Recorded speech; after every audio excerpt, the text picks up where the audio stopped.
Hey, Conor here. Welcome to Neversink Farm, and talk about something really fun, which is market farm tools. These are field tools that are essential to my farm, Neversink Farm, that we use constantly. So I'm just going to go down the line, and these are obviously all ones that I manufacture, but it doesn't mean they're the only ones. Of course, those are the ones I have. So just going to start on this side, and these are gritters. So in order to plant straight, you need some way of laying things out. Now, I know some of you rake with like hoses on the ends of them, which we've done, and that's not very straight. Then there's like rolling dibblers, like that punch a hole, but they only work in soil that's very easy to punch a hole in. If it's that soft, you can make your own hole anyway. So I don't know. But those punching ones are good if you're going through plastic, I think. But on regular soil, especially one that's been smoothed with an iconoclast cultivator, it just makes a really nice straight line and grid for planting. And they're all standard sizes for a 30-inch bed, right?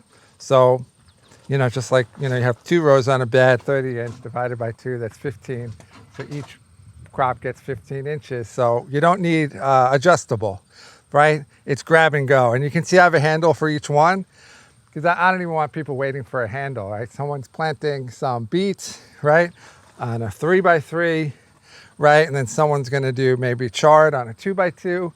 Then they both can be planting at the same time and no one's waiting for a gritter. I actually have the same set down at the other tool rack. I think everything is duplicated on the other tool rack. Yeah, and I'll give you a piece of advice with that. I think it's better to pull it. It acts as a rudder and goes a lot straighter than pushing it. All right, and the next is a iconoclast cultivator. This is the new Pro version, which is indestructible and very easy to maintain. Kind of the reason for the jump. We wanted something really indestructible that, even using with rocks, that it wouldn't break. And there's only 4 bolts and the thing comes apart, and you can change the chain tensioner and all of that. Just incredible tool. But I use this mostly for compost. We make your own compost, comes out a little bit chunky, not smooth.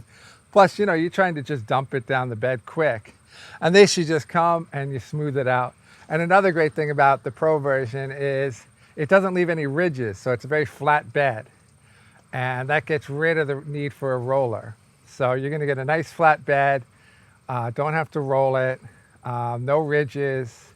Really, really nice. We just changed the way that the engineering on this so that it does that. Really cool. Okay, then we go to cultivators, and 3 most popular here is the stirrup for hardcore weeds, collinears for underneath hoses and paths where we can't run a wheel hoe. Then we have wire weeders, which we use 90% of the time. We have every size, and we even have them in toolbars and set up for, 2 rows on a bed. Well, it's actually 3 rows on a bed, right? So we'll do it different size heads so that we can go in between crops really easily. All right, and then these are just extra heads, right? Because we have extra sticks. And just word of advice, always keep a head in it, right? Because birds like to nest in here and they're going to poop inside your ear. Then we have zippers, which we use for planting. We use for adding fertilizer to long season crops, and also for fixing any paper pot situation, which leads me to paper pot, right? I mean, the really important tool on any farm. This is the Subversive, which is my version, which is indestructible. You're not gonna be able to break this. It's gonna last for very many years after years after years of use, and it's affordable. It's a more expensive tool, but in the world of transplant, it's a very affordable one, and used for spinach and for cilantro, for dill, for lettuce. Onions, really great for, really speeds things up on the farm. And then a flame weeder. One thing I always recommend with a flame weeder is just once a week, if you have open beds, use it, right? Because you're gonna be Beds that have maybe just been turned over, you're going to kill any weeds that were left behind from the turnover.